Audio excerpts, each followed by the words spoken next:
चलो चलो जल्दी चलो, घर जाओ, सत्संग का समय हो गया। सब लोग सामने आके बैठो। एक एक सत्संग वचन को बड़ी सावधानी के साथ सुनो। जब सुनोगे तभी कुछ समझ में आएगा, क्योंकि ये वचन और किसी युग में नहीं थे, न सतयुग, न त्रेता, न द्वापर। 5,500 वर्ष कर युग के निकल गए, लेकिन संत वचन सुनने को नहीं मिले थे। और ये उनकी दया हुई है जो जीवों को सही सच्चा रास्ता मिल रहा है। नहीं तो काल माया के देश में काल माया ने अपनी पूजा कराई, अपने साधन बताए। जो यहाँ फंसने वाले हैं वही साधन आपको सिखाए बताएगा।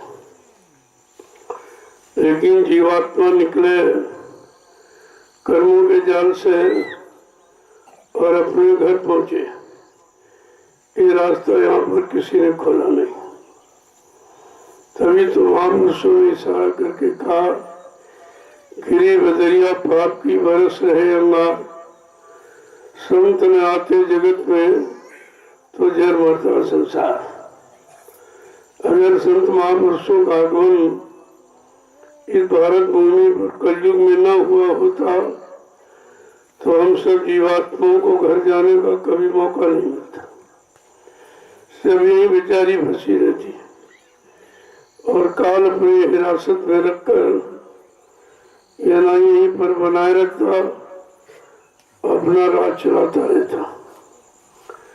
लेकिन संतों ने देखा कि जब से जीवात्माओं का भंडार ये मृत्यु मंडल पर उतारा गया है, तब से आज तक जो कोई जीवात्मा निकल नहीं पाई। तब लाख दया कोमल चित संता, जब संतों के हृदय में दया उठी, उन्होंने अपना सत्यलोक मंडल छोड़कर इस मृत्युलोक में हम सब जीवात्माओं को काल माया के कर्मों के जाल में फंसा देखकर लेने के लिए आ गए और आवाज लगा दी। क्योंकि आवाज नहीं लगाते तो जीव जाग नहीं पाता, समझ नहीं पाते भी कौन आया कि नहीं आया, किस लिए आया। उन्होंने आवाज लगाई कि हम आए हुए देश से जहाँ तुम्हारो धाम, तुम सबको घर पहुँचाना एक हमारो काम। उन्होंने अपना काम बताया कि मेरा मृत्यु मंडल पर आने का एक ही काम कारण है कि मैं तुमको लेने के लिए, तुमको तुम्हारे घर पहुंचाने के लिए आया। पूरा परिचय उन्होंने दिया, क्योंकि ये परिचय पहले यहाँ था नहीं, किसी को मालूम भी नहीं था। जितने ऋषि मुनि योगी महाराज और सारी शक्तियां ब्रह्मचारी आते जाते रहे, वो सब काल की हुकूमत में रहे। कोई न निकल पाया, न किसी को निकलने दिया गया। जब कोई निकल ही नहीं पाया तो निकलने की बात क्या बताता। तब संत महापुरुषों को आना पड़ा और निकलने की बात बतानी पड़ी कि तुम कैसे फंसे हो, किसने फंसा है, किसमें फंसा है, तुम कैसे निकलोगे, निकालने वाला कौन होगा, उसके पास कौन सी युक्ति साधन होगी, वो कैसे निकालेगा। ये सब जानकारी उन्होंने आके दी। पूरा परिचय दिया ऐसे नहीं है। जब पूरा परिचय दे दिया तो आपने सुना नहीं, सुना तो आप उसको समझ नहीं पाए, क्योंकि कभी यहाँ ऐसा परिचय था नहीं, किसी ने बताया नहीं था, तो बेचारे जीव भ्रमित रह गए। सुना तो लेकिन समझ नहीं पाए, समझने का प्रयास भी नहीं किया, और सब के सब सही सच्चे रास्ते पर आके खड़े हुए और फिर भटक गए, फिर सब वही चले गए जहाँ से सत्संग सुना कर सेवा में लगा करके नाम की युक्ति देकर नाम का अभ्यास करा के निकाल के खड़ा किया था, लेकिन ये सब जीव फिर वही चले गए, फिर वही काल माया के कामों में फंस गए। अब तो निकलना बड़ा मुश्किल दिखाई दे रहा है, क्योंकि दूरी बढ़ती चली जा रही। अभी सुनने समझने के लिए कोई तैयार नहीं है। जब दूरी बढ़ जाएगी तो वापस आने में समय लग जाएगा। अब ये है निकालने वाला महान है, वो तो किसी तरह से निकाल ही लेगा, लेकिन जीव स्वतः अब वापस नहीं आ सकता। जितनी ज्यादा दूरी बढ़ गई, इतना ज्यादा शंका मतलब चढ़ गई पूर्व संत महापुरुषों के प्रति, तो वो समझ ही नहीं पा रहा उन्होंने क्या कहा, क्यों कहा, किस काम के लिए, कहाँ के लिए कहा, कुछ तो बात समझ में नहीं आई।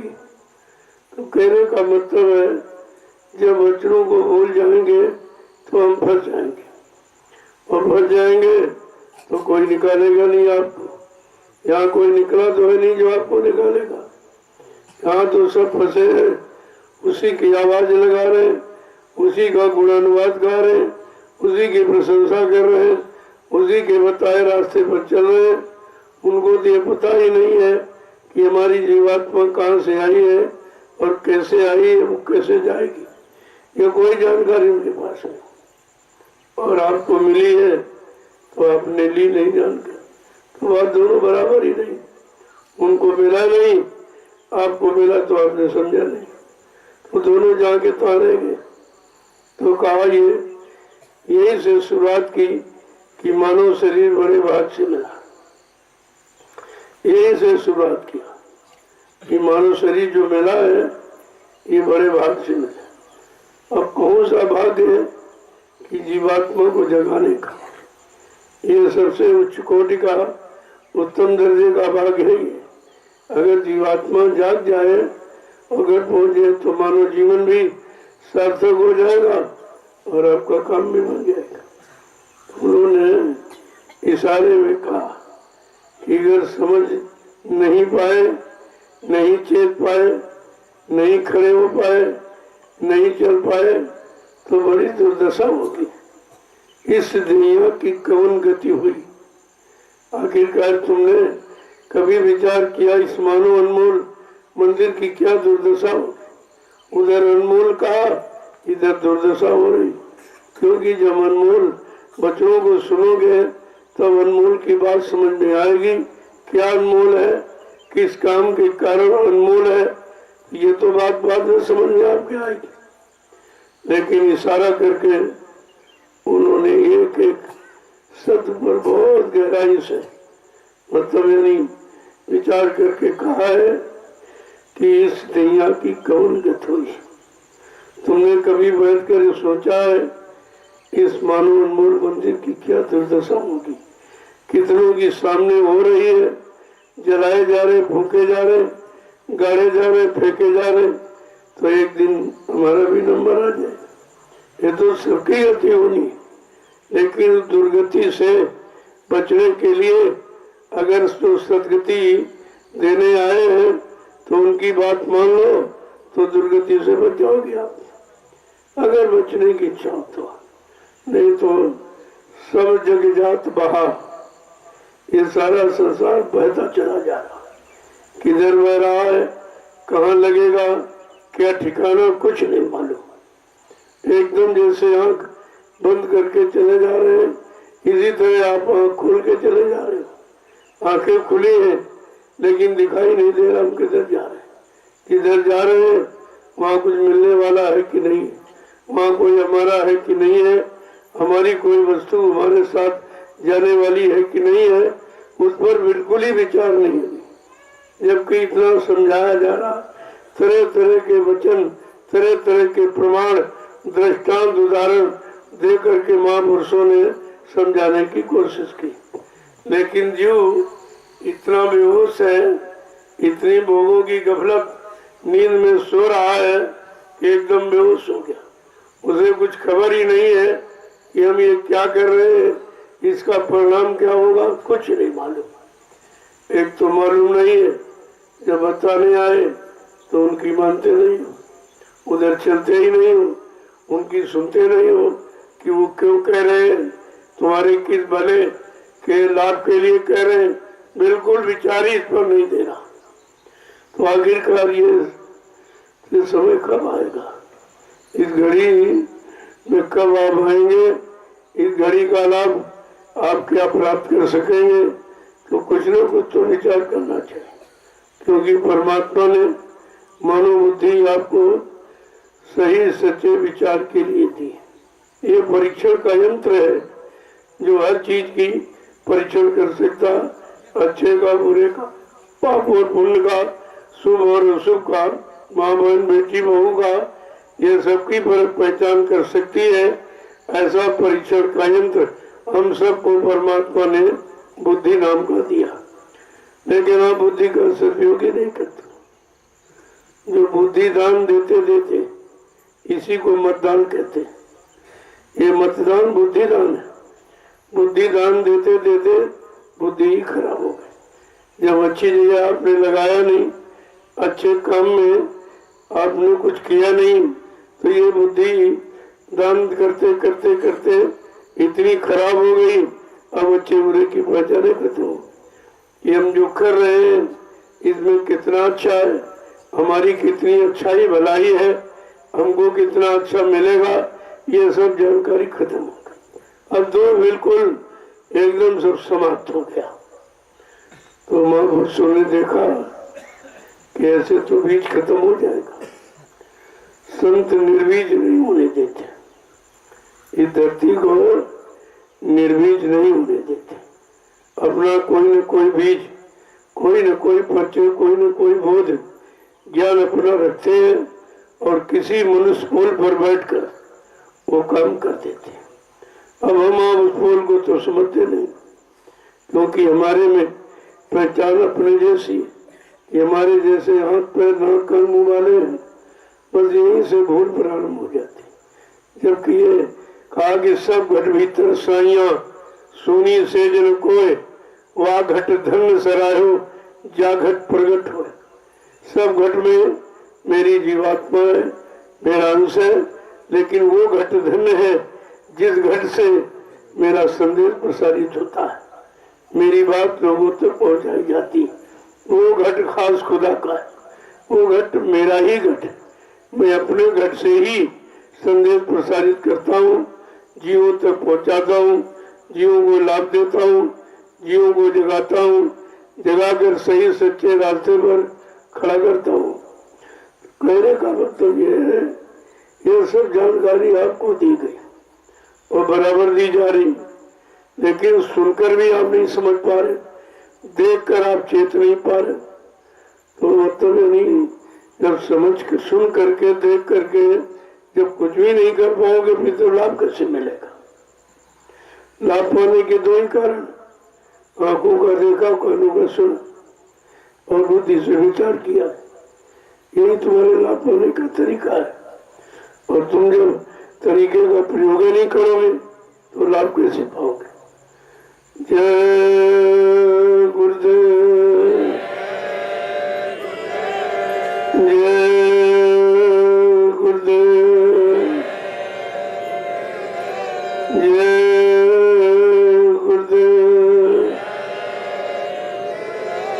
जय गुरुदेव। नाम किसका,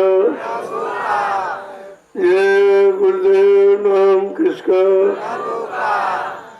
जय गुरुदेव। नाम किसका, प्रभु का प्यारा नाम, समृद्धता दयालु पूज्य स्वामी जी महाराज आज के इस नैमिषारण्य की तपोभूमि पर प्रातःकालीन लघु सत्संग में सम्मिलित होने वाले समस्त गुरासिक प्रेमी जनों, जीव का बड़ा सौभाग्य होता है। पुण्य कर्मों का खजाना जब उदय होने को होता है, तब ये पावन पवित्र घड़ी संत महापुरुषों के अनमोल वचनों कि सुनने की मिलती है। ये वचन अनमोल, इसकी कोई कीमत नहीं। इससे के बराबर कोई लाभ कोई दे नहीं सकता। लेकिन जब तुम्हारी समझ में आ जाए और समझ करके अपने जीवन में उतारना सीख लो तो मानव जीवन धन्य हो जाएगा। इसी के लिए तो सब किया जा रहा। और किसी शरीर से कुछ होना नहीं। अगर मानव शरीर से चूक गए तो फिर 84 वो पशुओं के, पक्षियों के और जंगली जानवरों के, कीड़े मकोड़ों के शरीरों में चले जाओगे। वहां तो ये ज्ञान मिलेगा नहीं, वहां संदेश भी नहीं मिलेगा, वहां कोई बताने वाला भी नहीं। और होगा तो तुम उस शरीरों में, बुद्धि में विवेक ज्ञान होता नहीं कि आप समझ सको। तो अब की बार अगर चूक गए तो भी 84 चले जाओ, और चेत गए तो निकल गए। ये बॉर्डर की यूनी है। यहीं से चूकना चेतना, केवल इसी को तो समझना है कि हम हमेशा चूकते रहे तो 4 खान 84 लाख नरकों की यूनियों में घूमते रहे। अगर अब की बार हम चेत जाए और जाग जाए महापुरुषों के वचनों को सुनकर तो हमारा काम बन जाए। एक बार बन गया तो हमेशा के लिए ठीक हो जाए, और एक बार चूके तो 84 चक्कर में चले जाओगे। थोड़ा चेताने के लिए चूकने न पाए, चेतते रहे, जागते रहे, समझते रहे। तो इसीलिए तो ये बार बार रोज प्रयास किया जा रहा, रोज वचनों को आपके कान तक पहुंचाया जा रहा कि कोई न कोई वचन तुम्हारे को जरूर छू जाएगा, और छू जाएगा तो काम कर देगा। अब वो कौन सा वचन तुम्हारे लिए लाभकारी होगा, तुम कौन से वचन को पकड़ पाओगे, समझ पाओगे, अपने जीवन में उतार कर उसका लाभ प्राप्त कर पाओगे, ये तो तुम्हारे पर निर्भर करता है। लेकिन जब नित्य वचनों को दोहराया जाएगा, आपके कान तक पहुंचाया जाएगा, तो कभी न कभी तो मालिक की दया हो ही जाएगी। जो दया करने आया है वो कभी न कभी तो अपनी दया का प्रसार कर ही देगा। लेकिन तुम कैसे सुन पाओ? जब तक चेतोगे नहीं, जागोगे नहीं, तो वचन भी हो रहे तो नहीं सुनना है। तो क्या सब हिंदुस्तान समझी ना? वचन तो 10 जुलाई 1952 से बराबर 2012 यानी 60 साल वचन ही तो सुनाएंगे। और इसके बाद कि कहा कि देखे मैंने इतनी मेहनत की है, इतने साल इनको वचन सुनाए, देखिए कोई वचन इनके पास है कि नहीं है। तो एक छोटी सी परीक्षा हुई तो कोई नहीं निकला, सब के सब अनभिज्ञ ही निकले। एक भी वचन किसी की समझ में आया नहीं, गुरु की पहचान किसी को हो नहीं पाई। तो देखा कि तो कोई नहीं निकला, कोई नहीं, एक भी नहीं निकला। फिर सब मेहनत बेकार चली गई, गुरु के सुनाने की और तुम्हारे सुनने की, दोनों की मेहनत बेकार चली गई। तो कहने का मतलब यह है, जब कोई चीज सुनाई बताई समझाई जाती है तो उसकी परीक्षा भी होती है कि देखे भाई मैंने मेहनत की है, कुछ बच्चों समझ में आए कि नहीं आए, कुछ इसने रखे कि नहीं रखे, कि सब भुला दिए। तो जरा सा कुछ वो किया गया तो उसमें सब खत्म हो गया। कहा भी था आगे मैं एक ऐसी नाजुक स्थिति बना के खड़ी करूंगा, फिर मैं एक छोटी सी लीला, छोटा सा खेल करूंगा। मेरे छोटी सी लीला खेल को देखकर तुम भ्रमित मत हो जाना और भजन करके मेरा इंतजार करना। आदेश तो आपको यह दिया गया, और इस आदेश को ऐसा मालूम तो किसी ने सुने नहीं। जब किसी ने पालन नहीं किया तो सुने नहीं, यही तो माना जाएगा कि आपने सुने नहीं। तो जब कोई काम किया जाता है, कोई चीज दी जाती है, तो उसका लाभ का इंतजार किया जाता है। फिर उसमें लोगों का टेस्ट परीक्षा दी जाती है कि देखे हमारी दी हुई चीज इसने संभाल के रखी कि नहीं रखी, और रखी तो कितना लाभ प्राप्त कर पाया, ये सब देखा जाता। और जरा सा वो मतलब यानी देखा गया, उतने में सब भ्रमित हो गए। किसी के समझ में नहीं आया कि भाई जिसने 60 साल पढ़ाया है तो कोई ना कोई तो परीक्षा लेगा ही हो। जब यहाँ साल भर पढ़ते तो 3 परीक्षाएं होती, त्रैमासिक, अर्धवार्षिक, वार्षिक, 1 साल में 3 परीक्षा। जिसने 60 साल पढ़ाया तो कोई न कोई तो यानी परीक्षा जानकारी लेगा ही कि हमने इतनी मेहनत की है, लेकिन इसके पास है कुछ नहीं है। और देखा गया तो कुछ नहीं निकला, कुछ नहीं, एक भी व्यक्ति नहीं निकला। तो बड़ा अफसोस होता है कि जिसने 45 करोड़ जीवों को खड़ा किया सही सच्चे रास्ते पर, उसमें एक भी खड़ा नहीं मिला, सब भखड़े हुए। एक भी अपनी जगह पर खड़ा नहीं मिला और सबके सब भखड़े हुए। कोई इधर भग गया, कोई उधर भग गया, कोई उधर। और भगने वालों ने ये भी नहीं सोचा कि हम भग के जा कहाँ रहे। जब यहाँ नहीं मिला, जहाँ भग के जा रहे वहां क्या मिलने वाला, वहां तो कुछ है ही नहीं।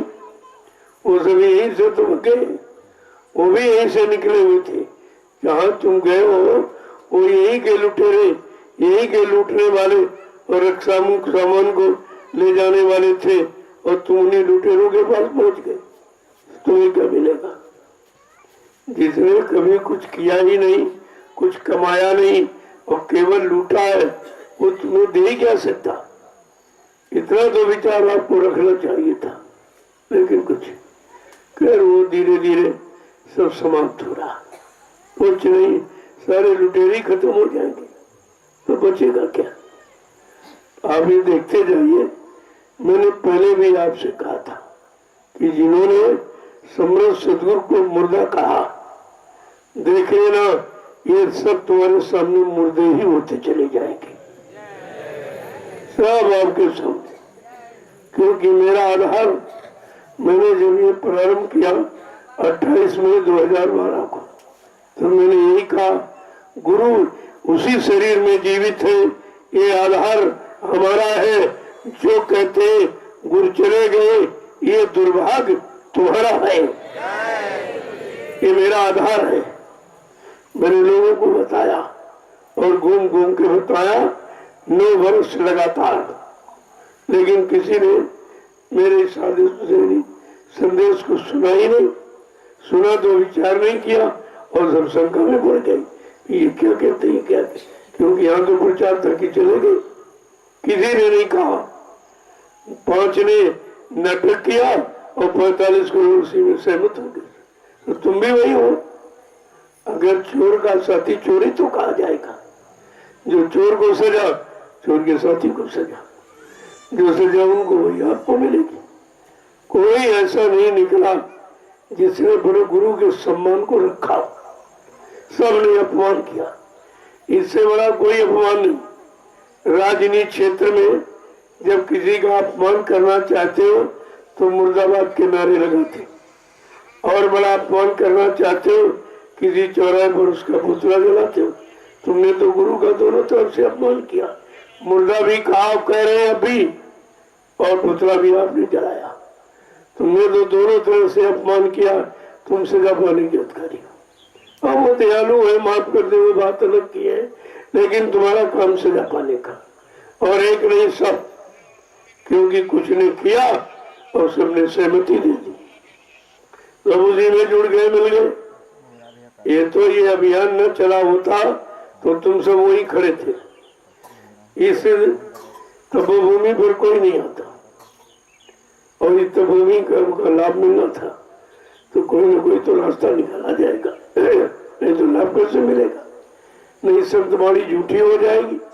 जो गोस्वामी जी महाराज ने रामचरितमानस के उत्तरकांड में लिखा कि तीर्थ वर नैमिष विख्याता, अति पुनीत साधक सुखदाता। ये तीर्थों का तीर्थ राजा नैमिषारण्य पावन पुनीत, अति पुनीत है। पुनीत शब्द तो सुना होगा आपने, लेकिन अति पुनीत किसी स्थान के बारे में अभी तक इसका प्रयोग नहीं हुआ। चाहे वो काशी हो, चाहे मथुरा हो, चाहे अयोध्या हो, चाहे कोई स्थान हो, किसी के प्रति यह शब्द उच्चारण नहीं किया गया कि अति पुनीत है वो। लेकिन संत गोस्वामी जी महाराज ने रामचरितमानस के उत्तरकांड में नैमिषारण्य की तपोभूमि को अति पुनीत कहा। और लाभ किसको मिलेगा? कहते हैं साधक सुखदाता, साधकों को सच्ची सुख शांति देने वाला यह स्थान है। आज तक तो कोई साधक आया नहीं। पंडा पुजारी तो बहुत आए और बहुत है, लेकिन लिखा है साधक के लिए, साधक सुखदाता, साधकों को सुख देने वाला। जब किसी संत के साधक नाम की साधना करने आएंगे तो इस भूमि का लाभ उनको मिलेगा। और वो घड़ी आपके लिए थी, फिर भी अभी नहीं समझ पा रहे।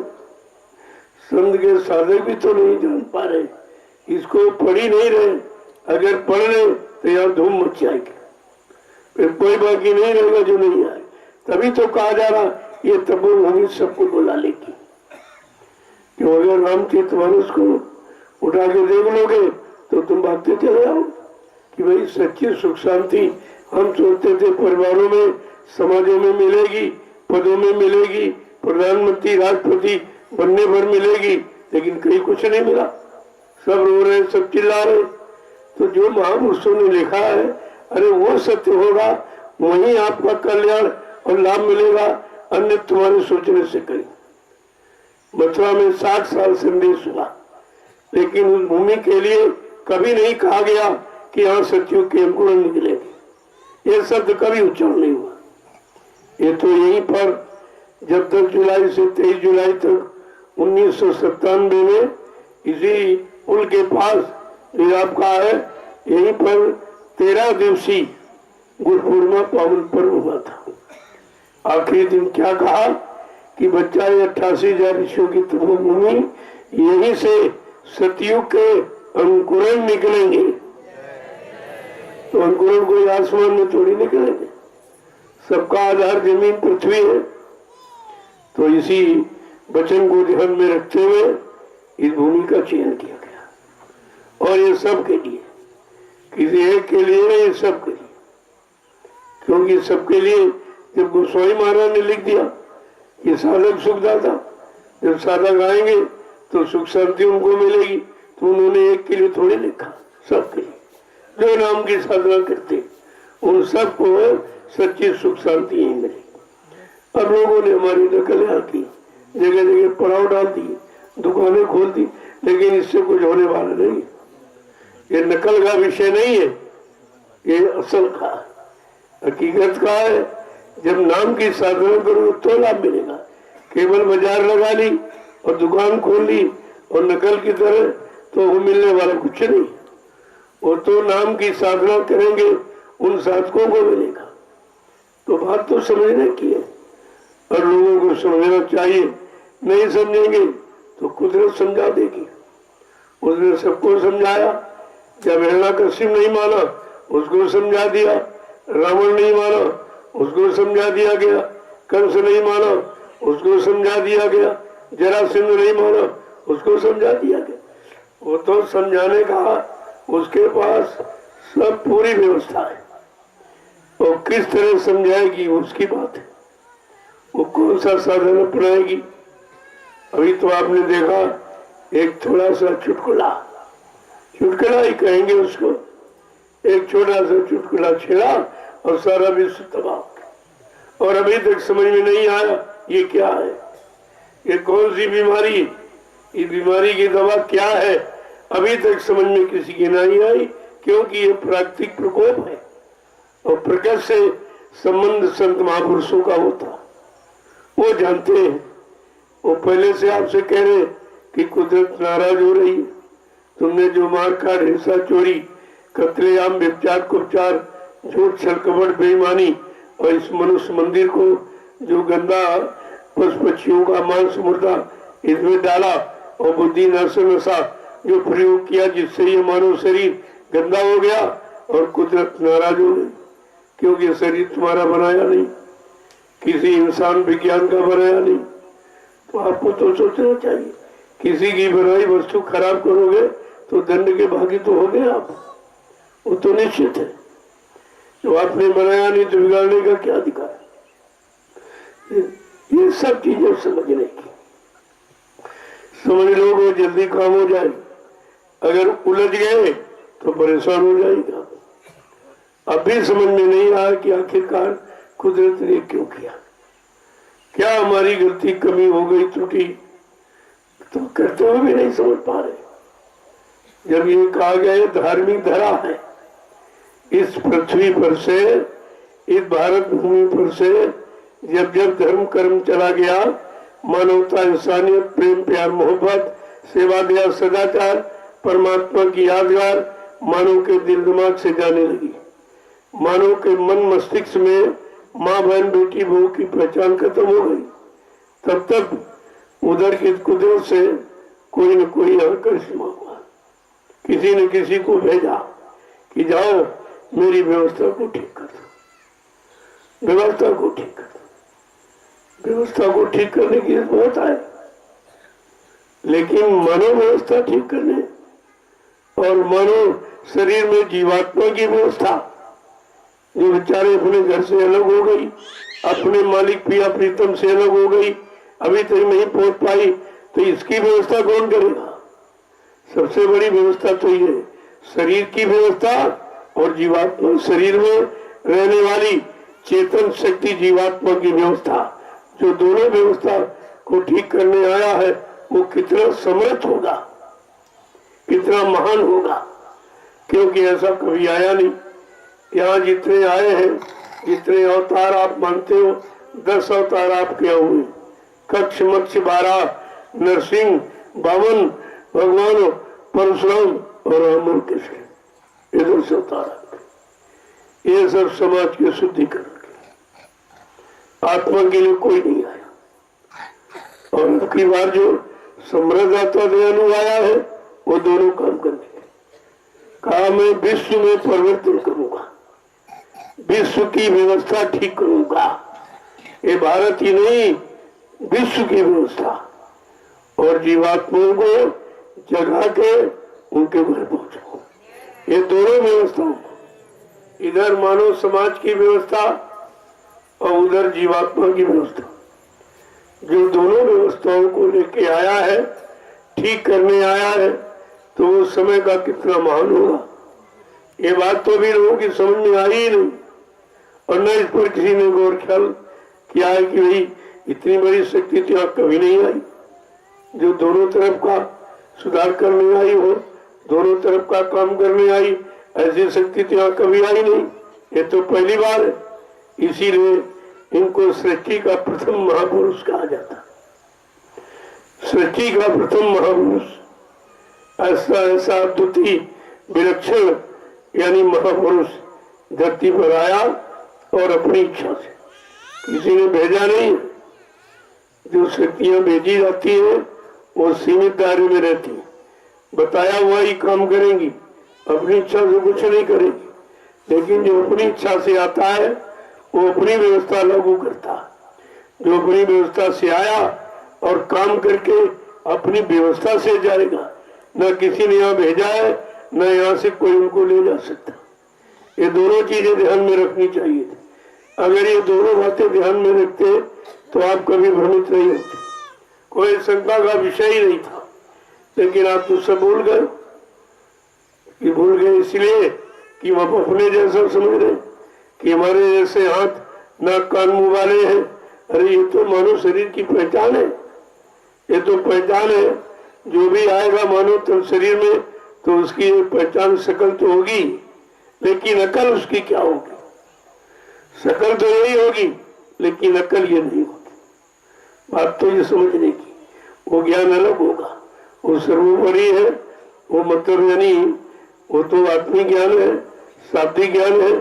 और यहाँ सांसारिक ज्ञान, अक्षरों वाला ज्ञान तो लोगों ने जाना, लेकिन शब्द ज्ञान नहीं जाना, जो अक्षर अक्षर नियक्षर के पार है, इन सब से अलग है। वो तो किसी ने जाना नहीं और न किसी के समझ में आया। तो महापुरुषों के दो वचन सुन लो कि मानव शरीर को कैसे संभाल के रखना, विषय भोगों से कैसे बचा के रखना, इसकी आत्मशक्ति को कैसे सुरक्षित रखना है और अपना काम बना लेना, ये तो बुद्धिमानी होगी। तो उन्होंने जो दो वचन कहे हैं तो आप सुन लो, नहीं तो हम तो ऐसे ही बताते रहेंगे। तो आप कहोगे अपने मन से कुछ गड़के कह रहे हैं, और जब वचनों को सुनोगे तो कहोगे नहीं भाई सबने कहा। जितने भी आए सबका इशारा मनो शरीर के प्रति रहा, क्योंकि जो कुछ होना है साधन धाम मोक्ष कर द्वारा, यही साधनों का धाम है और इसमें ये मोक्ष का दरवाजा है। इसलिए खासियत है, ये साधनों का धाम बगैर शरीर के आप कुछ कर ही नहीं सकते।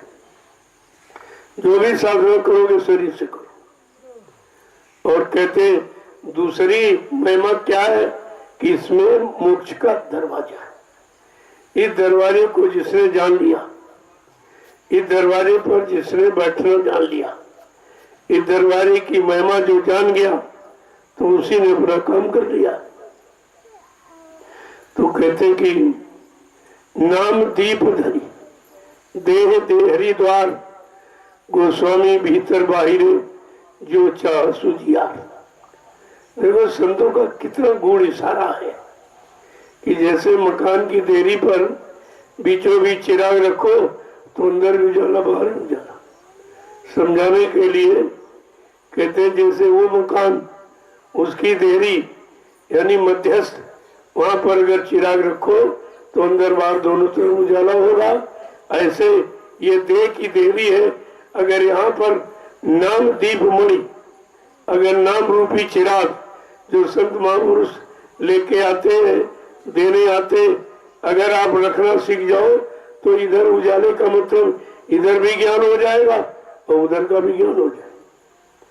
दोनों आपके पास जानकारी हो, इधर संसार की शरीर की जानकारी और उधर शरीर से ही जो दरवाजा ऊपर की तरफ जाता है रास्ता, उसकी भी जानकारी आपको हो जाएगी। तो समझाने के लिए महापुरुषों ने कुछ नहीं छोड़ा, एक एक कैसे कैसे गढ़ के वचनों को कहा है कि बिना पढ़ा पढ़ जाता है लेकिन पढ़ा लिखा बह जाता है। जिसने तमाम कागज इकट्ठा किया है वो बह जाता है, क्योंकि वो शंका उसमें है। वो कागज की नाव कभी पार नहीं करेगी।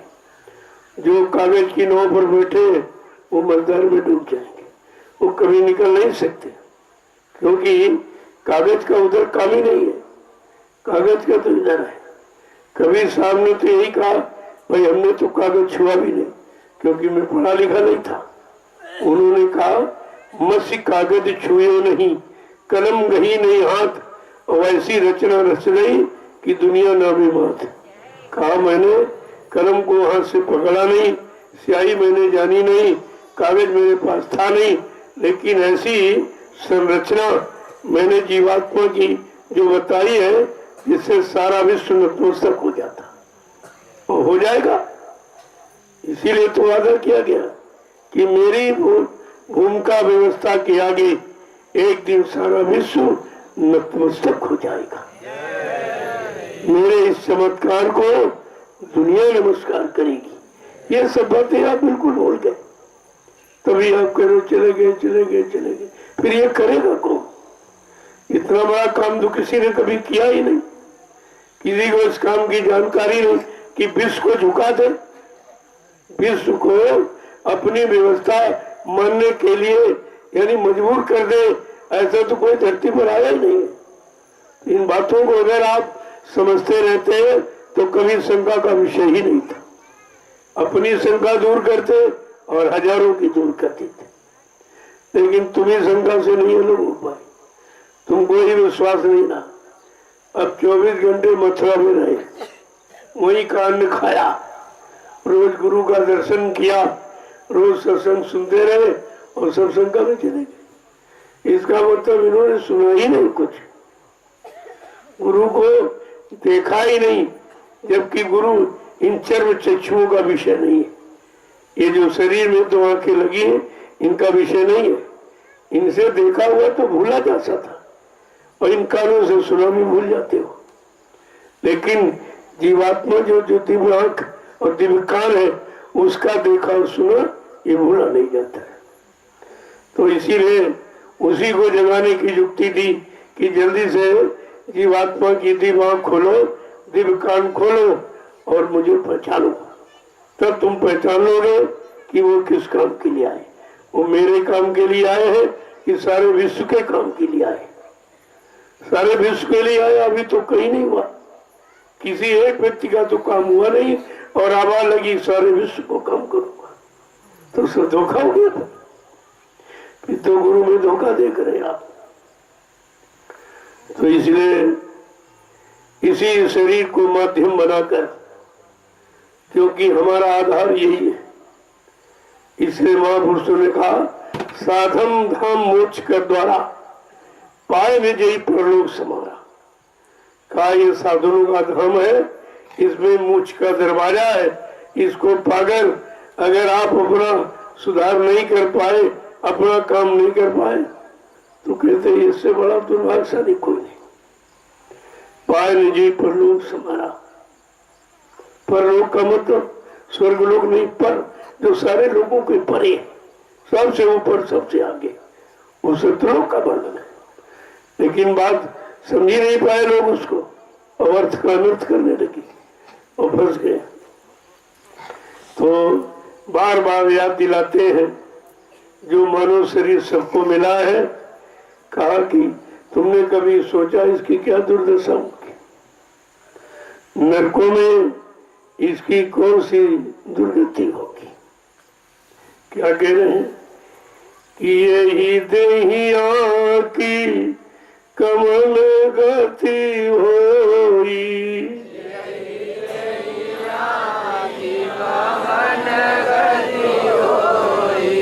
यही देहिया की कमल गति होई,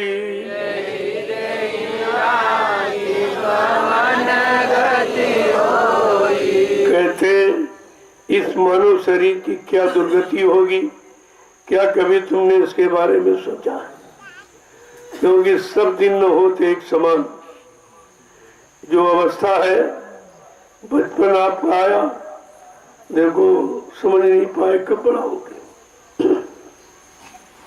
कब किशोरावस्था में पहुंच गए, किशोरावस्था आई और कब जवानी में पहुंचा दिया नहीं समझ पाए, और जवानी ने कब बुढ़ापे में पहुंचा दिया नहीं समझ पाया।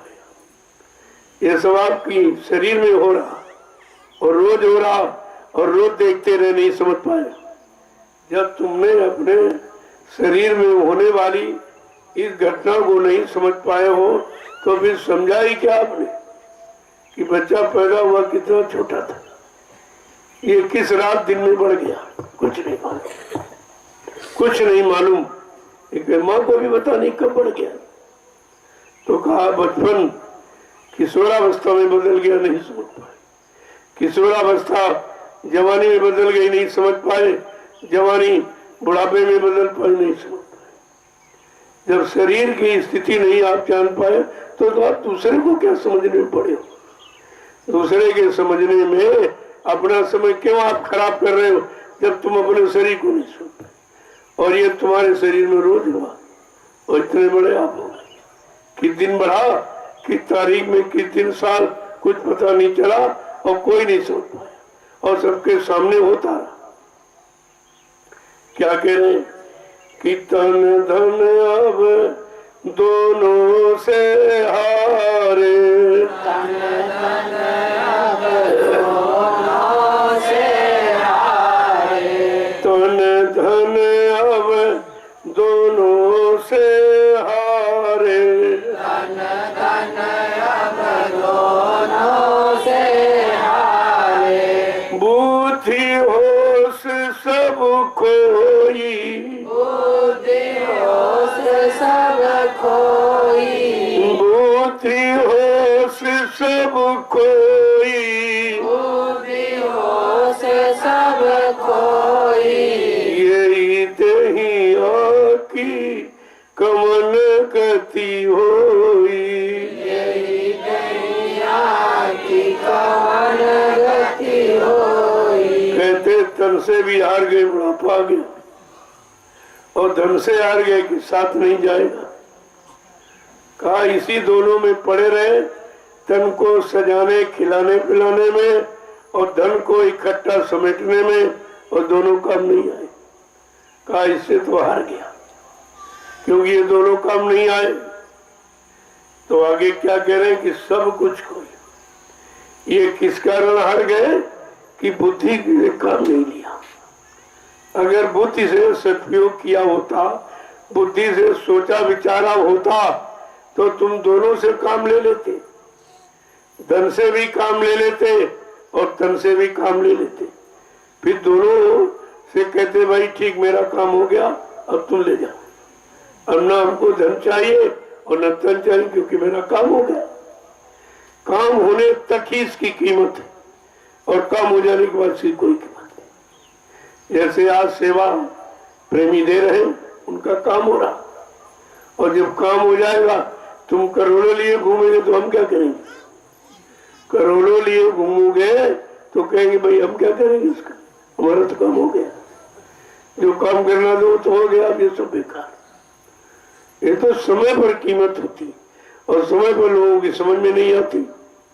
आ जाए तो समय का काम हो जाए आपको। आगे क्या कह रहे कि इंद्रिय शिथिल भयो तन जर जर, इंद्रिय शिथिल भयो तन जर जर, इंद्रिय शिथिल भयो तन जर जर, इंद्रिय शिथिल भयो तन जर जर, समय बितायो सोए सोई, समय बितायो सोई सोई, यही देहिया की कमन गति होई, यही दैया की कौन गति होई।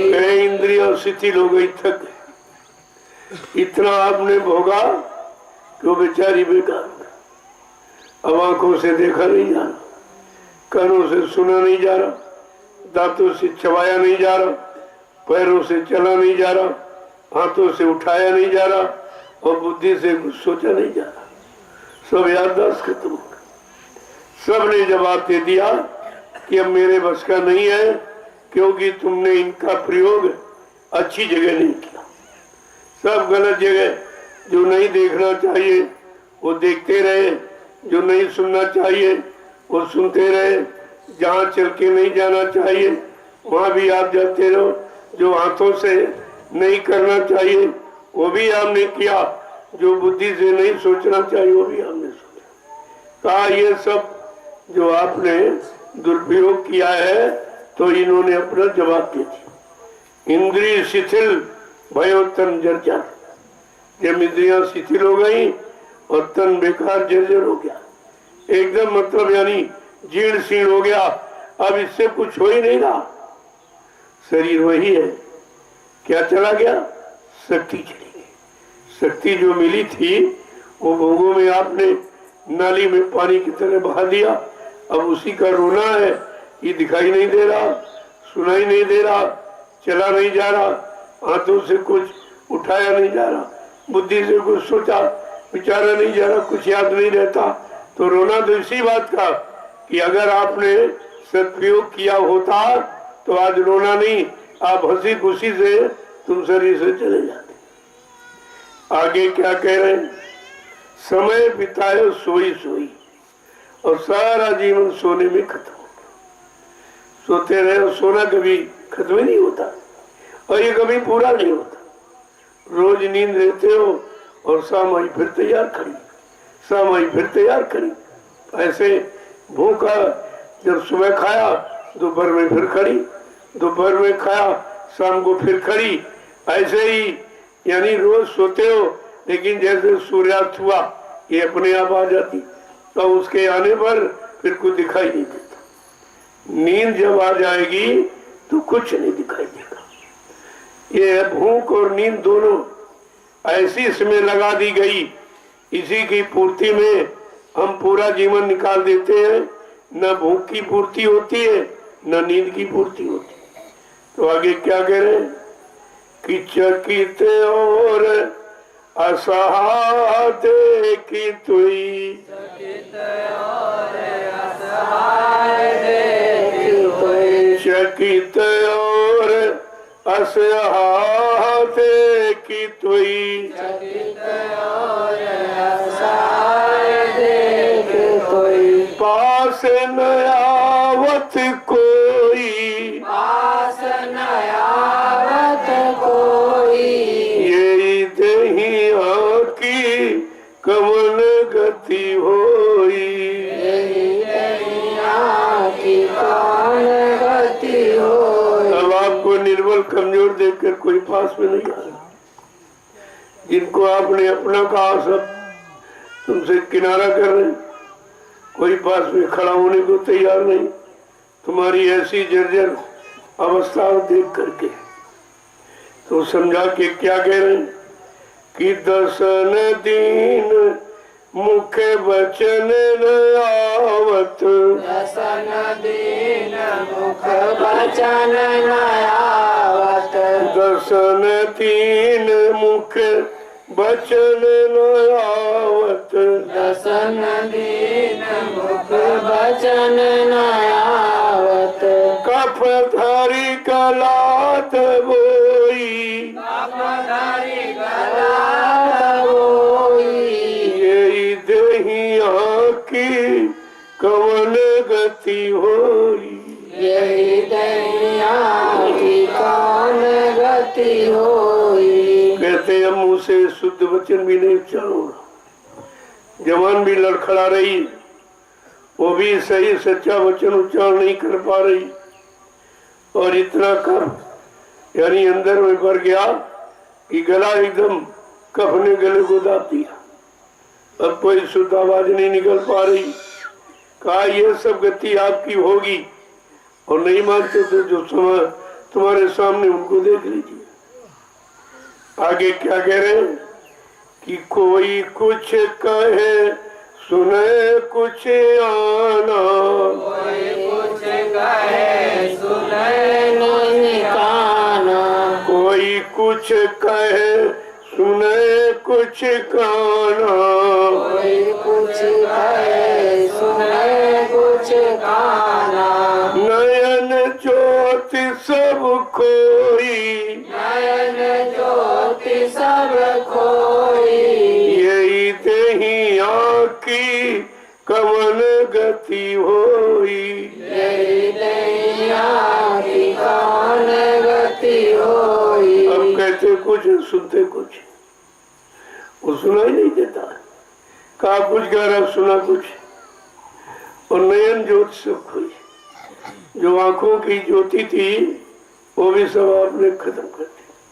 अब न दिखाई दे रहा, और कोई कुछ कहता है, वो कहता कुछ है सुनाई कुछ देता, यानी आंख कान सब खत्म। आगे क्या कह रहे कि पाँव थके मगु चलई न पावत पाँव चले मगु चलई न पावत पाँव थके मग चलत न पावत पाँव थके मग चलत न पावत चलय चलय टोय टोई चलय चलय टोई टोई यही दहिया की कवन गति होई।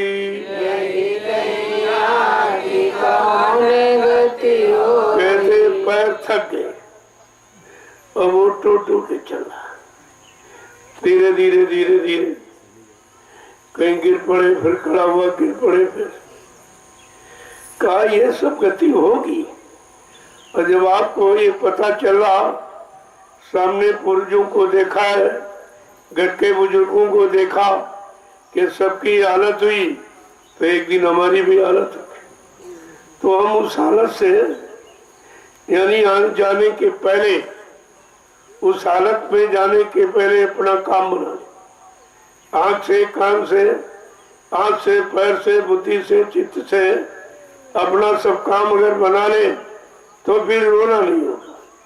यही कहोगे मेरा तो काम हो गया, अब इस शरीर को ले जाओ, हमें इसकी जरूरत ही नहीं।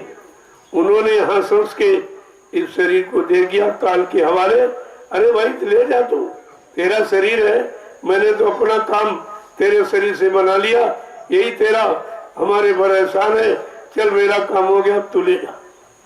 वो हंस के देते हैं, तुम जाने पर रोते हो।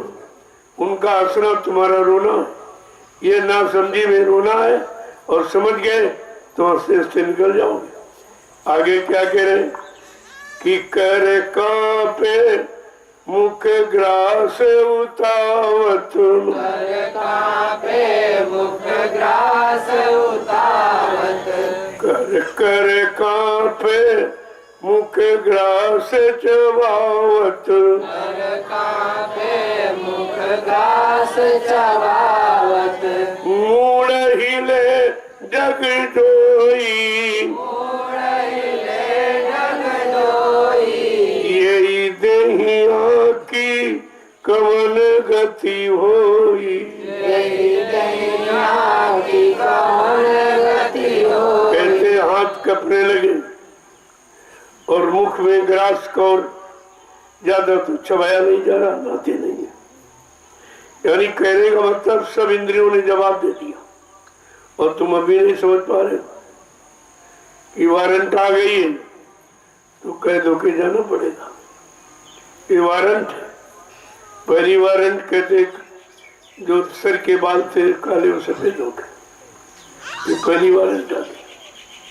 और इसके बाद दूसरी आंख का देखना कम हो गया, तीसरी वारंट कानों का सुनना कम, चौथी दांतों ने चबाना बंद कर दिया, पैरों ने चलना बंद कर दिया, हाथों ने उठाना बंद कर दिया, और बुद्धि ने सोचना, याददाश्त खत्म कर। कितनी वारंटें आई, लेकिन तुम वारंट कहाँ समझते? अगर बाल सफेद हो गए तो डाई लगा देंगे, डाई का प्रयोग करेंगे। तुम इसके संभाले चक्कर में हो, वो जो था ओरिजिनल वो तो खत्म हो गया, अब ये डुप्लीकेट कब तक काम करेगा? और कहते आंखों ने देखना बंद किया तो चश्मा लगवा लिया, कानों ने सुनना तो मशीन लगा ली, दांतों ने चबाना बंद किया तो नकली दांत, यानी आपने ये सब, और हाथों पैरों ने चलना तो बैसाखी कोई लकड़ी ले ली आपने। तो कहने का मतलब आपने ये नहीं समझा कि वारंट आ गई, अब एक दिन हमें जाना, वारंट है तो निश्चित हमें पकड़ा जाएगा। आगे क्या कह रहे हैं कि मूड हिले डगडोई और सिर भी हिले लगा, ये सब वारंट है। जब वारंट आती है तो एक दिन जरूर पकड़े जाओगे, पकड़े आप जरूर जाओगे। आगे क्या कह रहे हैं कि खड़े न चैन न बैठत सोवत, खड़े न चैन न बैठत सोवत, खड़े न चैन न बैठत सोवत, खड़े न चैन न बैठत सोवत, पीड़ा अंग अंग होई, पीड़ा अंग अंग होई, यही देहिया की कवन गति होई, यही दैया की कौन गति होई। अब खड़ा भी नहीं हुआ जाता, बैठा भी नहीं और सोया भी नहीं जाता, यानी ज्यादा कोई समझ नहीं। न ज्यादा देर खड़े हो सकते हो, न ज्यादा देर बैठ हो सकते हो, न ज्यादा देर सो सकते हो, ये शक्ति सब। और क्या कह रहे हैं, पीड़ा अंग अंग हुई, सारा शरीर दर्द कर रहा, कोई अंग ऐसा नहीं आए जहां पर दर्द न हो रहा। आगे क्या कह रहे हैं कि हाय हाय कर समय बितावत, हाय हाय कर समय बितावत, हाय हाय कर समय बितावत, हाय हाय कर समय बितावत, औषधि लगे न कोई, औषधि लगे न कोई, यही देहिया की कवन गति होई, यही दैया की कौन गति अब कहने होई। कुछ नहीं बचा, हाय हाय करके सारा समय बिता रहा, और कोई दवा भी नहीं काम कर रही। ये सब हो रहा है और सबके संग होगा, इससे कोई बच नहीं सकता। क्या कह रहे हैं कि हाय हाय कर समय बितावत, औषधि लगे न कोई दवा भी काम नहीं कर रही। कि कुल परिवार पुत्र पुत्री सब, कुल परिवार पुत्र पुत्री सब, कुल परिवार पुत्र पुत्री सब, कुल परिवार पुत्र पुत्री सब, मृत्यु मनावे सब कोई, मृत्यु मनावे सब कोई, यही देहिया की कमल गति होई, यही दैया की कौन गति हो। आज इनको अपना मानो, अपना बनाया, बेटा बेटी कुल परिवार। अब सब सोचते ये कब मरेंगे, कब ये मरे, कब घर से हटे, ये बवाल कब हटे घर से। और वो बवाल तुम बवाल दिखाई दे रहा, और तुम्ही ने सो बवाल बनाया, इसे बनाया तुम्ही ने, अब तुम ही बवाल हो गए। कह रहे कब ये मरेगा, कब घर से निकलेगा, खाली हो जाए जगह।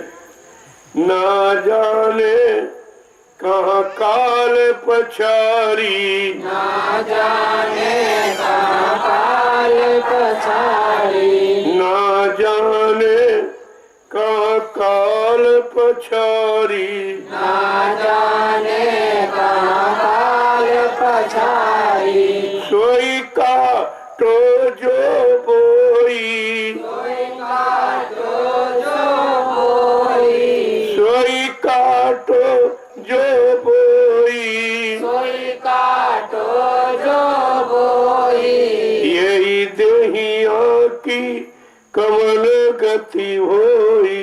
यही दैया की कौन गति होई। कहते पता नहीं काल ये कब तक पीछा करेगा, और जो जो बोया है वही कटोगे। जो आपने बोया है कर्मों का बीज, वही आपको काटना पड़ेगा। आगे क्या कह रहे हैं कि पिछली भूल याद जब आवत, पिछली भूल याद जब आवत, पिछली भूल याद जब आवत, पिछली भूल याद जब आवत, बसन ढाप मुख रोई, बसन ढाप मुख रोई, यही देहिया की कमल गति होई। यही दैया की कौन गति होई। अब बड़े बड़े सारे जीवन की घटना याद आ रही, मैंने ये बुरा किया, ये पाप किया, ये पुण्य किया, सब याद आ रही। और याद आकर के फिर मुख पर कपड़ा डाल के अंदर अंदर रो रहा कि मैंने बुरा किया, मैंने किसी की बात नहीं मानी, मैं सच्ची अच्छी बात कभी सुनी नहीं, कभी मानी नहीं, सुनाने वाले सुना रहे, मैं वहां कभी गया नहीं, ये कह के सब रो रहा। आगे क्या कह रहे हैं कि जय गुरुदेव दया करो सतगुरु, जय गुरुदेव दया कर सतगुरु, जय गुरुदेव दया करो सतगुरु, जय गुरुदेव दया करो सतगुरु, यही विपदा में न तुम बिन कोई, यही विपदा में तुम बिन कोई, यही विपदा में न तुम बिन कोई, यही विपदा में न तुम बिन कोई, यही देहिया की कमल गति होई। यही दैया की कौन गति होई। कहते जय सतगुरु दयाल, तुम दया करो, बिना तुम्हारी इस आपत्ति में कोई सहायक नहीं, इसमें अब कोई सहारा देने वाला नहीं, सबने किनारा कर लिया। सहारा देने को कोई नहीं, सब किनारा करते। तो ये अगर मालूम हो गया भाई ये स्थिति आएगी, ऐसी दुर्गति होगी, तो होने के पहले हम अपना काम बना लें। लेकिन तुम सारा समय इन्हीं पीछे खर्च करते रहो, इन्हीं के पालने पोसने में अपना समय बिता दिया और अपने लिए आपने कुछ नहीं किया। पूरा जीवन इन्हीं में गया और ये भी धोखा दे गए, ये भी धोखा दे गए। तो काई धोखे से बचाने के लिए महापुरुषों ने आपको रास्ता दिया, उस रास्ते पर चलो और इनसे बच के अपना काम बना लो, अपने आप को इनकी मार से बचा लो। इतना तो आपको चेतना चाहिए। लेकिन कहा, जब ठोकर लगती तब समझ में आता, जीवन खत्म हुआ तब जीने का ढंग आया। सारा जीवन चला गया, अब जीने की बात सोचते हो। अब तो जीने का समय खत्म हो गया, अब तू जीने के बारे में क्यों सोच रहा? अब ये सोच तेरी कौन सी दुर्गति होगी, क्योंकि तूने कभी महापुरुषों के वचन सुने ही नहीं, माने ही नहीं, कभी उनकी शरण में गया नहीं, उनसे नाम की युक्ति कभी ली नहीं और नाम की कमाई नहीं की। जी मर्द दाम की कमाई करता रहा और दाम लोगों ने छीन लिया। नाम तो नहीं छीन सकते, ऐसी कमाई महापुरुष बता दे जो कोई छीन ही नहीं सकता। न चोर चुरा सकता है, न अग्नि जला सकती है, न पानी बहा सकता, न हवा उड़ा सकता, न हिस्सेदार कोई ले सकता है। ऐसी कमाई चेतन जो नाम की सदगुरु देते हैं, अगर इसी कमाई में अपना समय बिताते रहते और यही कमाई तुम्हें इन सब दुर्गति से बचा लेती और सदगति प्रदान कर देती। लेकिन मानता जीव कहाँ, इतना हैवी आदती हो गया है, उसी में फंसा पड़ा है, मार रोज खा रहा है, फिर वहीं पर फंसा पड़ा। समझ में नहीं आ रहा कि हमें क्या करना है, क्या करना था, क्या लागे कर्म, मुझे यही अचंभा भारी। महापुरुष कहते बड़ा आश्चर्य होता तुम्हें देख करके कि किस काम के लिए जीवात्मा मानव तन मांग करके ले आई थी और किस काम में आपने लगा दिया। तुमने वो भी सब भूल गए। गर्व की स्थिति अगर याद बनी रहे तो आप जीवन कभी खराब नहीं होने दी, क्योंकि गर्व की स्थिति वहां जीवात्मा ने एक ही वादा किया है, न शादी करने का, न बच्चे पैदा करने का, न खेती दुकान दफ्तर बिजली व्यापार करने का, केवल एक वादा किया, अब प्रभु कृपा करो ये भांति और सब तज भजन करब दिन राती। ये वादा आपने किया था, वो वादा भूल गए, जो नहीं किया उसे फंस गए। अब उसी का रोना है, तो रोते किस लिए हो? बात नहीं मानी, तो आपने बात मानी नहीं, बच्चों को भुला दिया, अब रोने के सिवा आपके हाथ में कुछ नहीं। जय गुरुदेव, जय गुरुदेव, जय गुरुदेव, जय गुरुदेव। नाम किसका? प्रभु का। जय गुरुदेव। नाम किसका? प्रभु का। जय गुरुदेव। नाम किसका? प्रभु का। प्रभु का प्यारा नाम। जय गुरुदेव। जरा खड़े हो जाइए, तो बहुत देर से बैठे हो। खड़े होने में ये ध्यान रखो, जितने चुस्ती फुर्ती के साथ खड़े होगे उतनी जल्दी चल पड़ोगे, और चल पड़ोगे उतनी जल्दी पहुंच जाओगे। और इसी तरह अगर लापरवाही करते तो नहीं पड़े होगे, फिर चलना बड़ा मुश्किल हो, क्योंकि चलाने वाला ले जाने वाला अपना काम पूरा करके जब चला जाएगा फिर आप क्या करेंगे? फिर आप कुछ कर ही नहीं सकते। इसलिए समय से जागो, समय से चेतो और अपने काम को करने में लग जाओ, और ये दूसरे को काम मत करो। इसकी निंदा उसकी बुराई चुगली तुम्हें कैसे मिलेगा?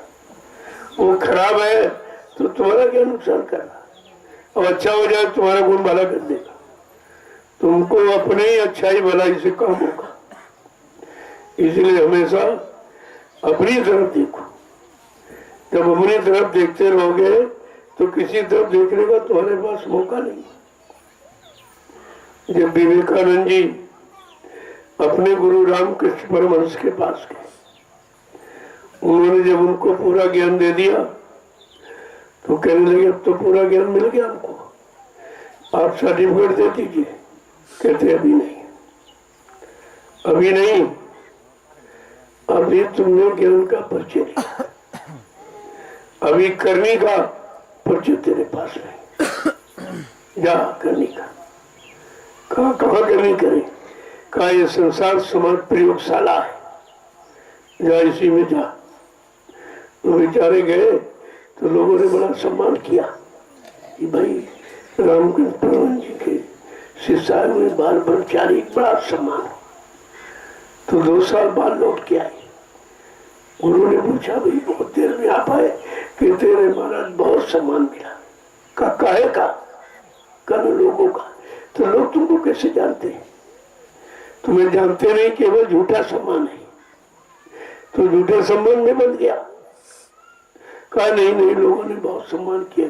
कहा अच्छा, अब मैं एक तरीका बताता हूँ, उस तरीके से जाओ। तो एक लड़की बुलाई, कहा इसको साथ में ले जाओ।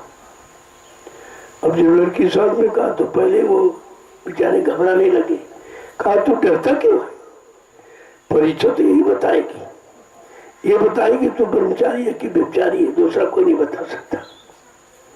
जब लेके गए तो लोगों ने देखा, अरे तो देखो लड़की लिए घूम रहा, लड़की लिए 2-3 मुश्किल कटे, 2-3 दिन लौट के आ गए। क्यों बड़ी जल्दी आ गए? कल लोगों ने बड़ा अपमान किया। कल क्या कुछ देखा था? ना कुछ नहीं। कल देख झूठे अपमान, ये मान अपमान सब झूठा बिना देखे। तो जब सब तरह से अनुभव करा दिया, कहा जाओ इसी के साथ रहना और इसी एक थाली में खाना, एक बिस्तर पर सोना। तो और कठिन उनको दिखाई दिया। कहा तू डरता क्यों है? जब तू सही है और सत्य है और तेरे में ये पक्का हो गया तो फिर डर किस बात का? लेकिन डर है समाज का।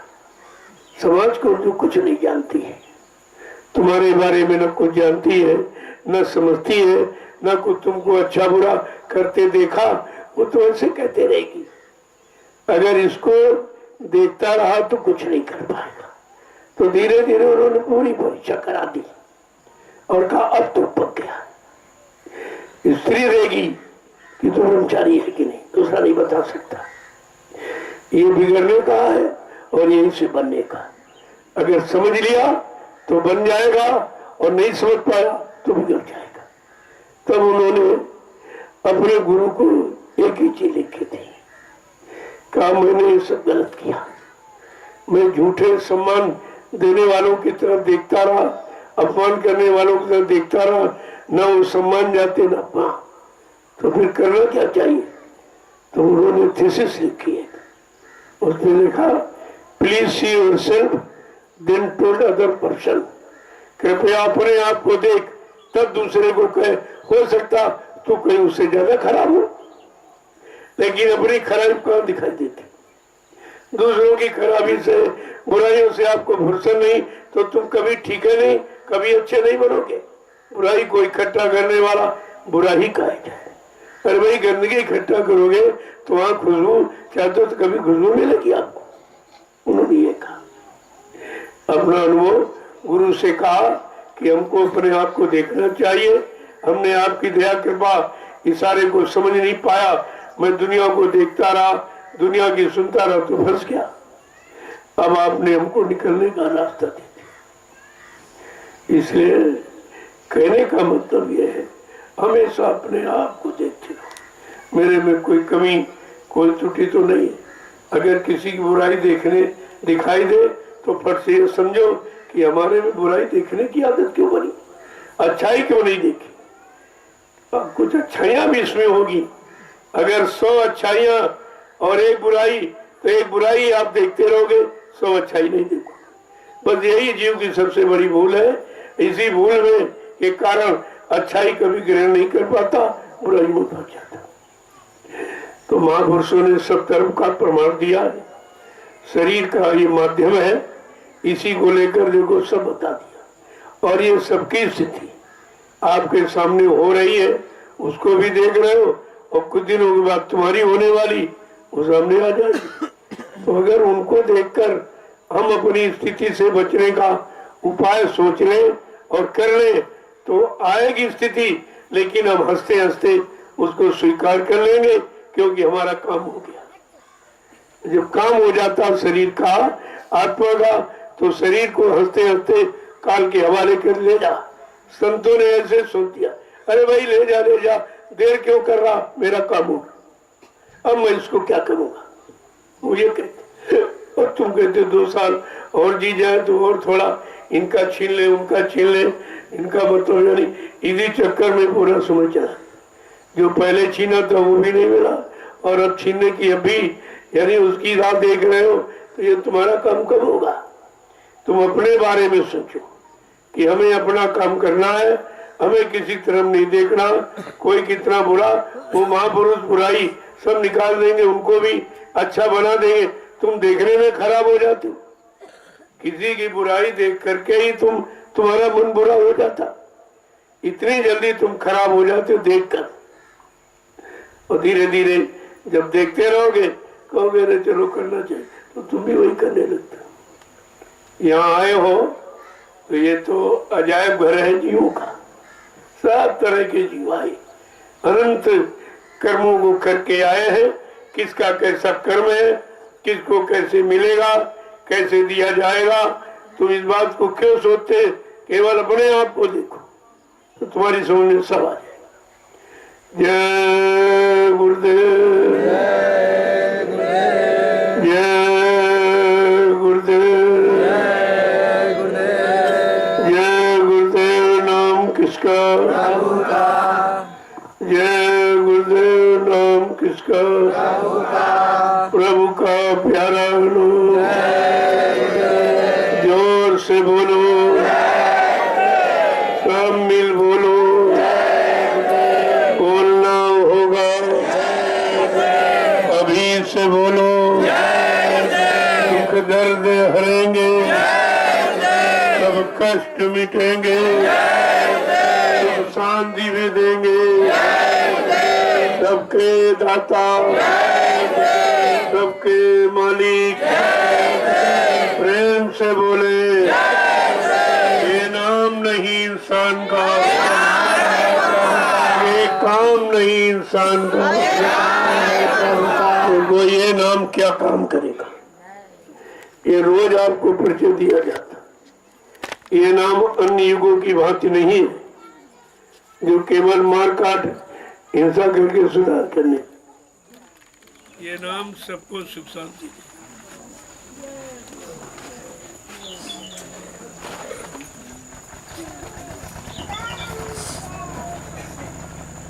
ये नाम सबको सुख शांति दे। कोई जात पात की बात यहाँ नहीं, कोई मजहब धर्म की बात, कोई फिरका, कोई भेदभाव नहीं, सबको सुख शांति दे, सबको सही सच्चे रास्ते पर लाके खड़ा करे। ऐसा नाम तो कभी आया ही नहीं। ये नाम की महिमा है। तो इस नाम से पिछले अन्य युगों के नामों की महिमा को देखो कि उनसे क्या काम हुआ।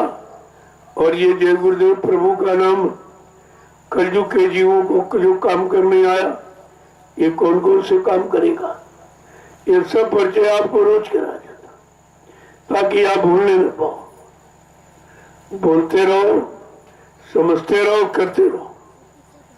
जब करने लगोगे तो बोलने का अर्थ समझ में आ जाए कि आखिरकार बोला गया तो क्यों बोला गया, हमें बोल करके क्या करना, अपना सुधार करना है और लोगों का, उस सुधार की नीति लोगों तक पहुंचानी है। यहाँ आए हो कुछ नहीं तो जो लोग बैठे हैं, कोई सेवा नहीं, तुमको सत्संग सुनाओ, बचनों की याद करो कि आज भाई क्या बोला गया, किस पर बोला गया, क्यों बोला गया?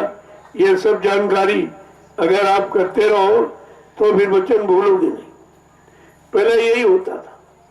मथुरा में कोई टेंट राउटी नहीं, कोई अंडारा भंडारा नहीं, कोई बाजार नहीं थी। अपने झोले में तैयार भोजन, चने और सत्तू में बाटी बना कर 8-8 दिन निकल जाते थे। बस भूख लगी, झोले से निकाला, खा लिया और फिर चर्चा में लगी कि आज संदेश में ये कहा गया, आज ये बताया गया, इसका क्या मतलब, उसका मतलब, सब इसी उजड़े मन में पूरे दिन।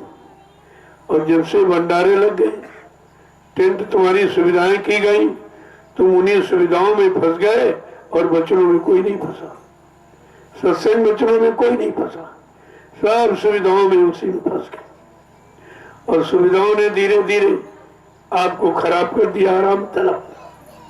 अब आप भूल गए सब कि जब सब सुविधा कर दी गई तो आपको तो अच्छा मौका है वचनों को दोहराने का, लेकिन वो काम नहीं किया। वो काम नहीं किया, पहले कुछ नहीं था। तब लोग बैठ के केवल चर्चा ही करते थे, कोई बात इधर उधर की नहीं, कोई इधर उधर निंदा आलोचना कुछ नहीं था। और जब से ये दूरदर्शी बनी, आपने अपनी दुर्दशा कर ली। और दूरदर्शी दुर्दशा से बचाने के लिए थी, लेकिन तुमने अपनी दुर्दशा कर ली, अपने मन की दुर्दशा कर ली। जो विचार थे उनकी सब के सब विचार उसे फंस गए, समझ में कुछ नहीं आया। और रोज कहा जा रहा है, अरे भाई दूरदर्शी कौन है? जो दूर तक देखता हो, दूर तक सोचता हो, दूर तक समझता हो, सबके कष्ट मुसीबत को दूर करने की जिसके पास योजना भूमिका व्यवस्था, उसको कहते दूरदर्शी। अभी तक वो बात समझ में नहीं है। जब 18 वर्ष दूरदर्शी का प्रचार कराया गया, लोगों की समझ में नहीं आया, तब कहा बच्चा इस ब्रह्मास्त्र को रख दो संभाल के, ये समय आने पर काम करेगा। ये ब्रह्मास्त्र है, ब्रह्मास्त्र कुत्तों पर नहीं चलता, राक्षसों पर। तो कहा ये 2 ब्रह्मास्त्र, एक दूरदर्शी, दूसरा भूम द्योतक। कहा ये दोनों आगे आने वाले समय में काम करें, इन्हीं के द्वारा काम होगा। तब तक देख लो, ये अपनी बुद्धि लगा ले। इनको ये ना हो कि हमको बाबा जी ने अवसर नहीं दिया, मौका नहीं दिया, हम ये कर लेते, तो इनको पूरा मौका दिया। अब इन्होंने क्या किया वो भी आपके सामने, और क्या कर सकते हैं वो भी आप जानते हो। तो ये काम इनसे नहीं हो। अब इन भाषणों से नहीं काम होगा, समय की सुनोगे तो आराम होगा। ये जितने भाषण, जितने प्रवचनों ने धर्मनीति समाप्त कर दी और भाषणों ने राजनीति खत्म कर दी। ये दोनों तुम्हारे काम नहीं आए, तो इसलिए कहा कि अब इनसे काम लो। संत कहें करो तुम सोई। अब वो जो कहेंगे वो करो, उसमें तुम्हारा भला है, उसमें तुम्हारा कल्याण है, उसमें तुम्हारा बचाव है।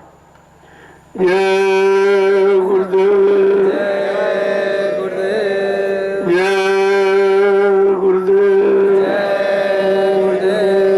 जय गुरुदेव। नाम किसका? जय गुरुदेव। नाम किसका? प्रभु का प्यारा नाम। जब मैंने शुरुआत की तब कहते थे बाबा जी चिप लगा बोलते। कहा वो तो चिप लगा बोलते। हमने कहा चिप कितने घंटे बोलेगी?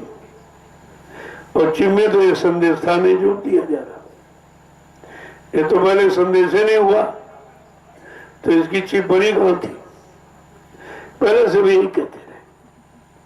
उन्होंने अभ्यास किया है गुरु की आवाज निकालने का, मतलब यानी एक तरह से नहीं, सब तरह से सुनने का प्रयास नहीं किया, समझने का प्रयास नहीं किया, और समझ करके अपने जीवन में लाभ पाने का यानी विचार नहीं किया, और उल्टा सीधा से बहुत दिन कहते रहे, सब भूल गए।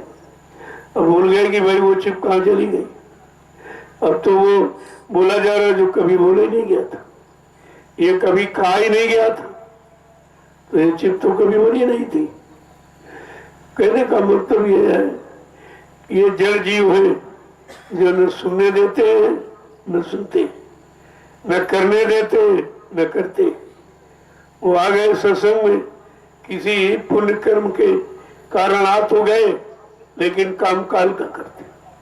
दयाल का कोई आदेश मानते ही नहीं, क्योंकि वो दयाल का आदेश उनकी समझ में नहीं आ रहा। वो अपनी दुनियावी बुद्धि यहाँ लगा रहा है, और तुम्हारी बुद्धि से कुछ होने वाला यहाँ है नहीं। बार बार आपसे कहा जा रहा, ऐसा परिवर्तन जो मानव बुद्धि के परे, न मानव सोच सकता है, न मानव कर सकता, न मानव विश्वास ही कर सकता, वो काम करके दिखाया जाएगा। इसी को हिंदुस्तानी नहीं सारा विश्व स्वीकार करेगा, ये सब नमस्कार करेंगे। तो आपको तो ये समझ के लगे रहना चाहिए कि हम किसी तरह जुड़े रहे, हम अलग न हो पाए, हमारे विचार अलग न हो पाए, हमारा मन कुमार्ग पर न जाने पाए, हम गंदे खान पान की तरफ न जाएं, गंदी आदतों में अपने आप को न मिलाएं। अगर ये सब जानकारी रखते रहो तो आपका काम जल्दी हो जाएगा, नहीं तो बड़ा मुश्किल है। कल युग में जब सतयुग त्रेता द्वापर अच्छे युग थे, तब तो किसी ने कर ही नहीं पाया। तो ये खराब समय में और खराब खान पान, खराब कर्मों में कैसे कर पाएंगे? ये तो मालिक की दया है, वो जो होगा वो दया से होगा। स्वतः जीव नहीं कर सकता, और दया पर तुम आधारित नहीं हो, दया को तुम समझते नहीं हो कि तुम्हारे पर दया तो हो रही न। ये वचन सुनाने का समय कहाँ है, कौन सुनने वाला है, कौन लेने वाला है, लेकिन फिर भी आपको सुनाया जा रहा है, फिर भी सुनाया जा। कहा हम जानते हैं कि तुम नहीं मानोगे, लेकिन हम बताएंगे जरूर, क्योंकि हमारा कर्तव्य है। हम अपने कर्तव्य से कभी अलग नहीं होंगे।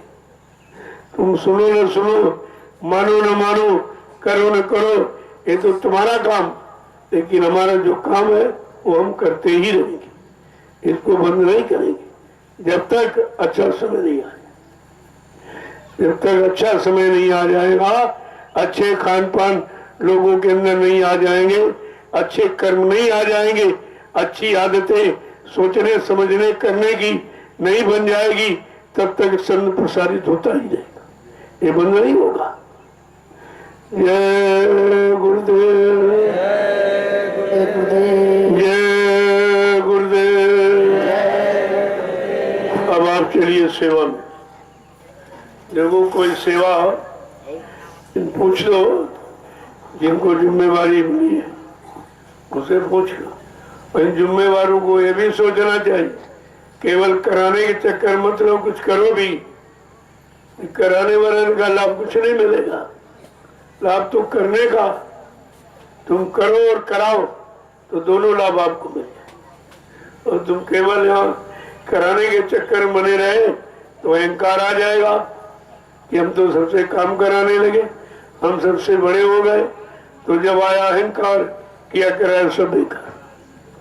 तो इसलिए कराने के चक्कर में रहो, करने के चक्कर करो और कराओ, ये अच्छा है। और इसीलिए आपको यहाँ पर बुलाया गया है कि करो और कराओ।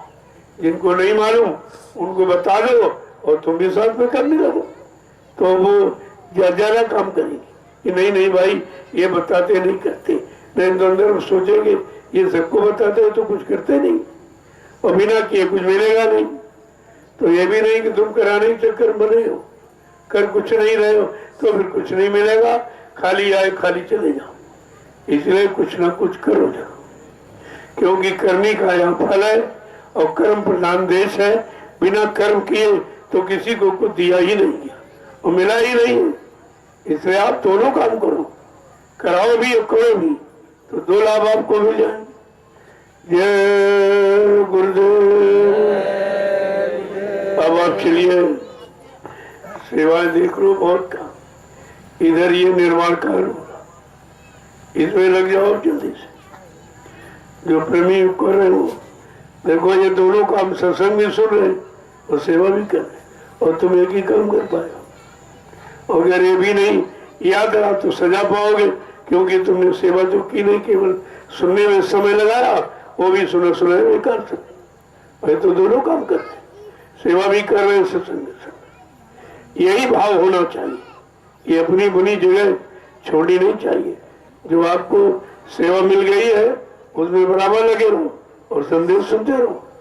ये तो लाउड स्पीकर लगा हुआ है, सब जगह आवाज जा रही, तो आप सेवा करते रहो, सत्संग सुनते रहो।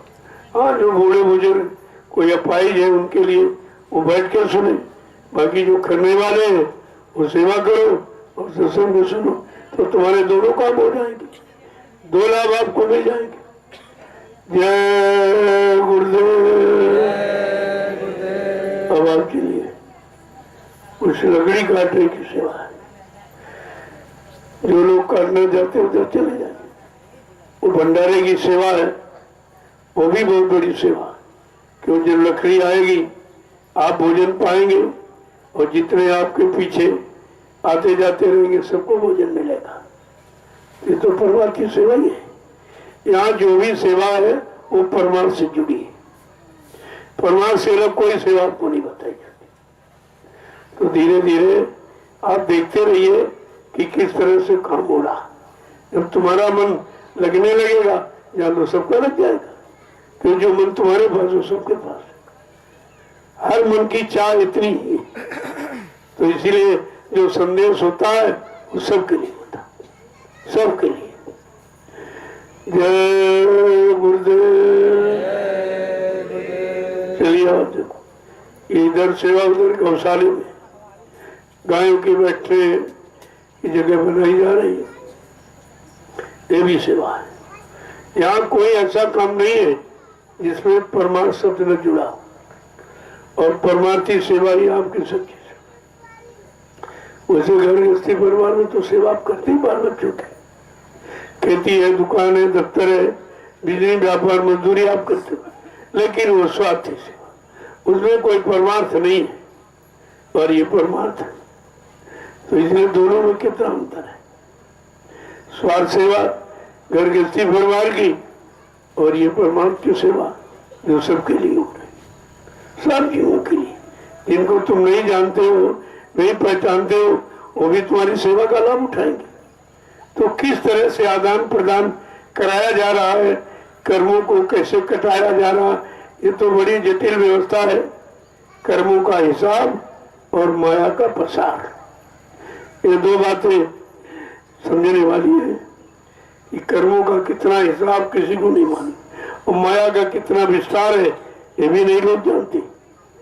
ये 2 चीजों से आप अनभिज्ञ हो, लेकिन तुमको दोनों का राज रहस्य याद करके दिखाया जा रहा। माया का भी देख रहे हो कि कितना बड़ा क्षेत्रफल बन के तैयार हो के, ये भी तो हाँ एकदम जीनी माया है ये, लेकिन है तो माया है, ये भी काम कर रही है। अच्छी जगह लगाना सीख जाओ, मान लो, तो माया भी तुम्हारे काम आ जाएगी, वो भी तुम्हारा सहयोग करेगी। और नहीं समझ पाए तो फिर अलग तो आप हो जाओगे। शिव चतुरानंद देख डिराई, अपर जीव के छिलेखे माई। जब ब्रह्मा विष्णु महादेव ये माया को देख के थर थर काटते हैं, और तुमको ऐसा बता दिया गया कि माया से तुम अपना काम बना रहे हो। ये कितना विस्तार है ये माया का, उधर कितना विस्तार ये माया का, लेकिन ये माया की छाया है। जब छाया से तुम्हारा इतना बड़ा काम हो रहा, तो माया से कितना बड़ा करा दिया जाएगा। वो तो महापुरुषों पर निर्भर है, वो किस तरह से तुमको हर लोक में तुम्हारी जीवात्मा को ले जाएंगे, सैर कराएंगे, दिखाएंगे, लेकिन फंसने कहीं नहीं देंगे। पहले देख लो लेकिन सीधे घर चलो, क्योंकि तुम तो कहीं भी उलझ जाओगे। क्योंकि जब यहाँ गंदगी में फंस गए, मलमूत्र शरीरों में फंस गए हो, तो मतलब उधर तो बहुत अच्छा है।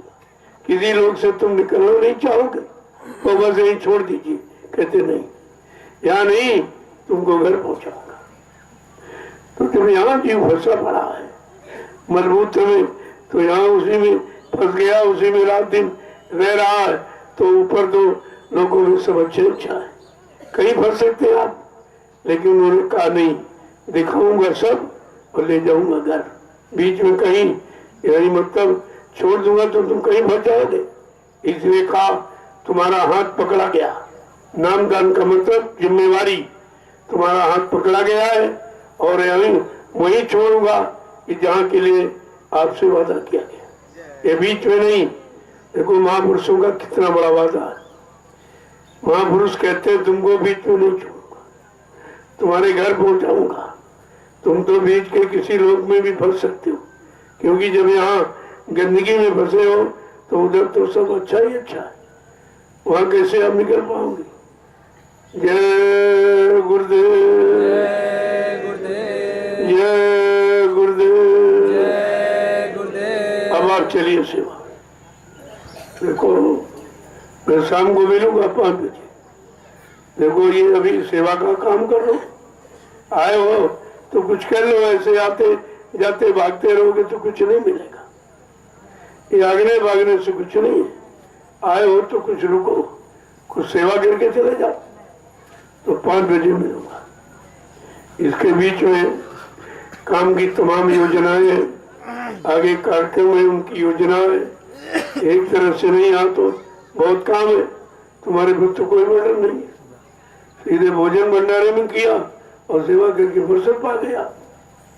यहाँ तो 1 मिनट की फुर्सत नहीं, 1 पल घड़ी की फुर्सत नहीं है।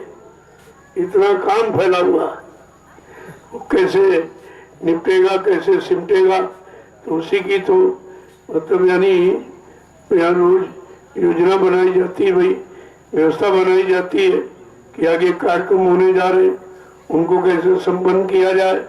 और यहाँ जो व्यवस्थाएं पहले वो कैसे संपन्न होगी, तो दोनों तरफ है यहाँ तो। जय गुरुदेव, जय गुरुदेव। चलिए आपसे आप